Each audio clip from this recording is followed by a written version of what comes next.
The Civil War's deadliest sniper wasn't a soldier or a celebrated hero. He was a Tennessee farmer pushed to the edge by an atrocity so horrific that history tried to bury it. While generals like Grant and Sherman dominated the headlines, Jack Henson, a grieving father armed with a custom caliber rifle, stalked Union troops with precision so lethal it reshaped warfare itself. His rifle still displays the grim tally of 100-plus kills, yet his name was scrubbed from official records. Why? Because his story exposes a brutal truth about war that few dare to teach. A saga of vengeance, terror, and gunfire echoing long after Appomattox. Before we begin, remember to like and subscribe to support our channel's growth. When the Civil War erupted, Jack Henson was a prosperous landowner and slaveholder in Tennessee's Stewart County, living in the Between the Rivers district near Dover. The region got its name from lying between the Cumberland and Tennessee Rivers, about 100 miles west of Nashville. Today, this area is known as Land Between the Lakes, close to where Henson's plantation once stood. Later, the Tennessee Valley Authority dammed both rivers, forming what are now Kentucky Lake and Lake Barkley. Initially, Henson remained neutral, prioritizing his farm at Bubbling Springs Plantation over politics. Too old for military service, he urged his sons to avoid the conflict and tend their land instead. Yet one defied him and joined the Confederacy. The Cumberland and Tennessee Rivers were vital supply lines for both armies. Recognizing their strategic value, Washington sent General Ulysses S. Grant west to seize these waterways. The Union first took Paducah, Kentucky, then targeted two Confederate forts, Fort Henry on the Tennessee River and Fort Donelson on the Cumberland. Fort Donelson stood near Henson's estate, dragging his land into the war's path. Fort Henry fell easily, but Fort Donelson became a bloody three-day battle, ending in Union victory. This triumph cemented Grant's fame and hastened Confederate collapse in the West. Amid the chaos, Henson clung to neutrality, struggling to protect his farm and family under Union occupation. Federal troops stationed at Fort Donelson regarded Jack Henson with silent distrust, though they avoided open aggression toward the local landowner. Yet the autumn after the fort's fall brought escalating chaos.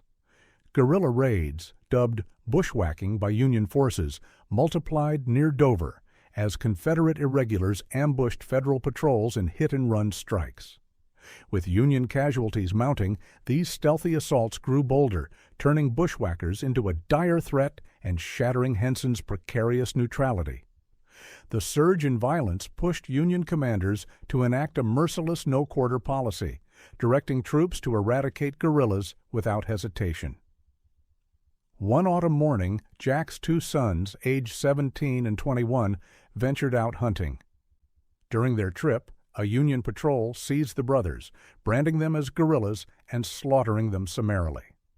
To underscore their message, the soldiers beheaded the young men, hauled their severed heads back to Bubbling Springs, and mounted them on the estate's gateposts as a ghastly deterrent. This atrocity plunged the Henson family into unrelenting trauma, obliterating their former way of life. Despite the soldiers' savagery and his own crushing grief, Jack Henson maintained a facade of normalcy at his plantation. Privately, though, he underwent a seismic shift, silently plotting a revenge that would etch his name among history's most dreaded marksmen. His substantial wealth fueled this dark ambition. Henson enlisted a master gunsmith to forge a bespoke .50 caliber muzzleloader, engineered with cutting-edge components and peerless precision for its era. The resulting rifle was a masterpiece of lethal accuracy, customized to his exact specifications. Though already skilled with firearms, Jack devoted endless hours to honing his craft with the new weapon, achieving near-superhuman proficiency. Simultaneously, he conducted clandestine reconnaissance around Fort Donelson, meticulously tracking Union patrols and pinpointing the unit behind his son's murders. He memorized their patterns down to the minute. His campaign began with the ambush and execution of the officer who ordered his sons' deaths and the sergeant who wielded the blade. After these initial strikes, Henson vanished, resuming farm work while methodically targeting high-ranking Union officers. He calculated that decapitating leadership would inflict both strategic and psychological devastation. As his tally grew, Union forces grew increasingly wary of him and his kin. The region's spiraling guerrilla violence prompted Union commanders to impose draconian measures, including arresting suspected bushwhackers without proof. This climate of fear and reprisal finalized the ruin of Henson's former existence, binding his legacy to a shadow war of retribution that tormented both sides. Eventually, Fort Donelson's commander dispatched troops to Bubbling Springs to seize Jack, a mission that would have ended in his execution had a physician not interceded to secure his pardon. Though briefly spared, Henson understood the fragility of his position and crafted an escape plan to safeguard his family. Under darkness, he led them westward across the Tennessee River to a refuge roughly 40 miles distant. Once certain of their security, Jack departed, aware his presence might endanger them. This agonizing parting defined the Hensons' grim new existence. Seeking solitude, Jack withdrew to a riverside ridge housing a small cave, unknowingly choosing the site that would shape his wartime persona. Mounted on his steadfast horse and wielding his custom .50 caliber rifle, he forged a solitary life in the grotto, the weapon soon emblematic of his unyielding quest for retribution. After Jack Henson and his family escaped, Union troops, informed of their flight, torched the Bubbling Springs plantation. This destruction unfolded despite protests from formerly enslaved people whom Jack had freed months before Lincoln's Emancipation Proclamation. Entrusted with the estate's care, they could only stand by as soldiers reduced their home to cinders. When Jack stealthily returned to assess the damage, he faced the irrefutable ruin of his past life. The charred remains signaled Henson's shift from a neutral farmer to a merciless avenger. Meanwhile, the Tennessee River's natural bottleneck near his hideout, a tight passage where rapid currents surged between an island and the shore, formed a tactical chokehold.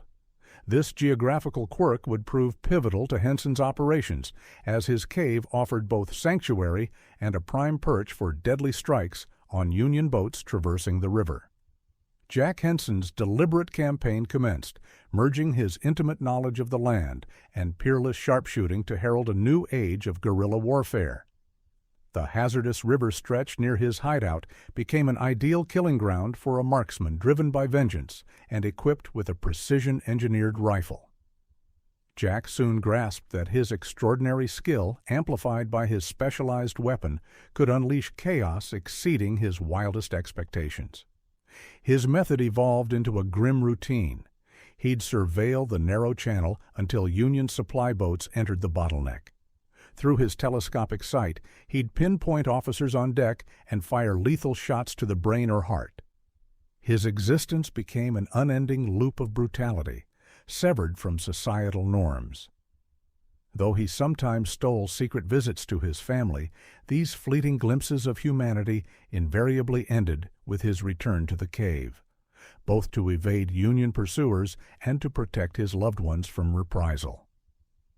Local allies aided him by delivering supplies, allowing Jack to maintain his deadly routines while staying concealed.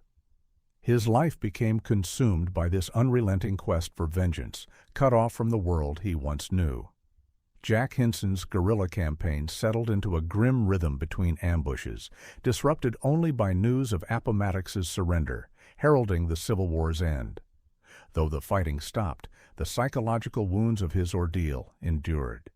Historians attribute over 100 confirmed kills to Hinson using rudimentary ballistics, cementing his status as one of history's most lethal marksmen. After the war, Hinson quietly rejoined his family near Danville, Tennessee, where he ran a grain mill and general store during Reconstruction. His later years were quieter, though he stayed alert as Union veterans occasionally sought retribution against the ghost of the Cumberland, whose actions had ravaged their ranks. Jack Hinson's .50 caliber muzzle-loader, a weapon carved with grim tallies of his kills, remains preserved by his descendant, Judge Ben Hall McFarland, in Murfreesboro, Tennessee. This rifle, a symbol of asymmetric warfare, is sometimes displayed in museums, where its notches silently narrate a grieving father's metamorphosis into a dreaded sniper. Hinson died in 1905 in a peaceful Tennessee town, distant from the battlefields that shaped his legend. The rifle outlasted him, its etching serving as a cipher to the personal war he fought within the broader conflict. Was Jack Hinson a hero, a monster, or merely a father who refused to let history mute his son's screams? The Union burned his home but could not smother his fury. While the Confederacy lost the West, Hinson's specter still lingers along its rivers. We glorify Grant's triumphs, but who sets the rules when war merges with revenge? When one man, armed with grief and a .50 caliber bullet, becomes an army's nightmare. The truth stays just out of reach. How many Union letters opened with the words, "Dear Mother, today I met the ghost of the Cumberland.